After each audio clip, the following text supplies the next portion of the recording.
নমস্কাৰ। জয় জয়তে আপোনালোকৰ শ্ৰীচৰণত সেৱা জনাই আজিৰ ভিডিঅ'ৰ মাজলৈ আগবাঢ়িছোঁ। আজিৰ বিষয়ভাগ হ'ল ৰাম নাম সমস্ত শাস্ত্ৰৰ মূল বীজ বা সঞ্জীৱনী মন্ত্ৰ। এই বিষয়ভাগ বিশ্লেষণ কৰিব বিচাৰিছোঁ। ৰাম নামেই শাস্ত্ৰৰ মূল বীজ।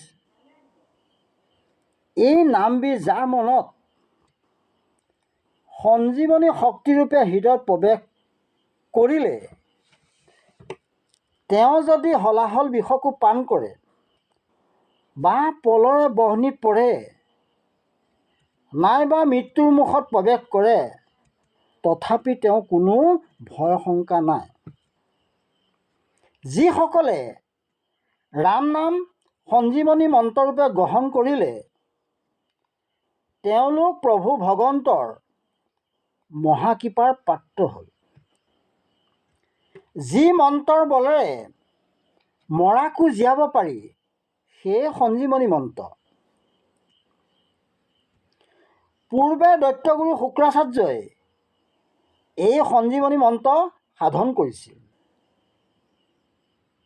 এটা সময়ত দেৱতাসকলে দেৱগুৰু বৃহস্পতিৰ পুত্ৰ কচৰ দ্বাৰা চক্ৰান্ত কৰি এই সঞ্জীৱনী মন্ত্ৰ উদ্ধাৰ কৰে। এই সংসাৰত জীৱসমূহ পৰমেশ্বৰৰ অংশ। মায়াৰ প্ৰবল কোপত জীৱবোৰ মৃত পায়। ৰাম নাম জীৱসমূহৰ সঞ্জীৱনী মন্ত্ৰ। শ্বাস প্ৰশ্বাসৰ দৰে অবিৰাম এই ৰাম নাম মহামন্ত্ৰ স্মৰণ কৰি থাকিলে কাল মায়া মৃত্যুৰ প্ৰভাৱৰ পৰা জীৱ মুক্ত হয়।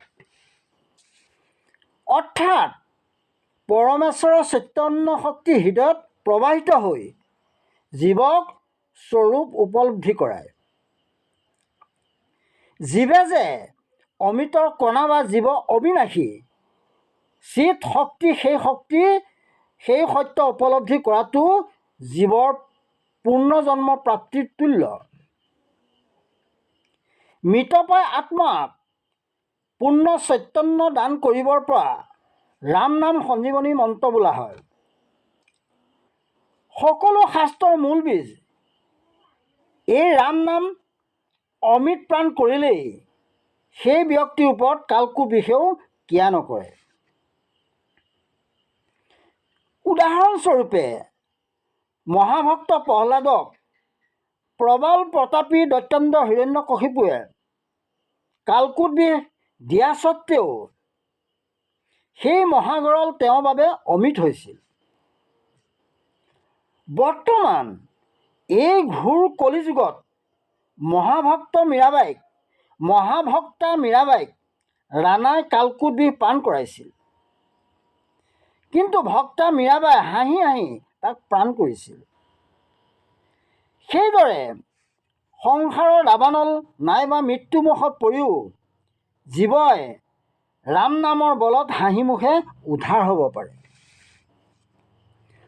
মহাভক্ত শোধনাক উতলি থকা তপত তেলৰ কেৰাহীত পেলাই দিয়া স্বত্তেও তেওঁ তিলমাত্ৰও ক্ষতিসাধন কৰিব নোৱাৰিলে। পদভাগত কৈছে, ৰাম নাম ৰাম নাম ৰাম নাম হৰি আৰু সদায় স্মৰণ কৰি যাওঁ ভৱ তৰি। ৰাম নাম ৰাম নাম ৰাম নাম হৰি আৰু সদায় স্মৰণ কৰি যাওঁ ভৱ তৰি। ৰাম নাম ৰাম নাম ৰাম নাম হৰি সদায় স্মৰণ কৰি যাওঁ ভৱ তৰি। ৰাম নাম জীৱৰ দুখ হৰণ কৰোঁতা। এনে পৰম নিৰ্মল বিঘিনি ৰহিত জীৱৰ দুষাৰি ভগৱানৰ ৰাম নাম সৰ্বদাই স্মৰণ কৰি ভৱসাগৰ তৰি যাব পাৰি। আজি ইমানতে সামৰণি মাৰিছোঁ। ॐ विष्णु ॐ विष्णु ॐ विष्णु।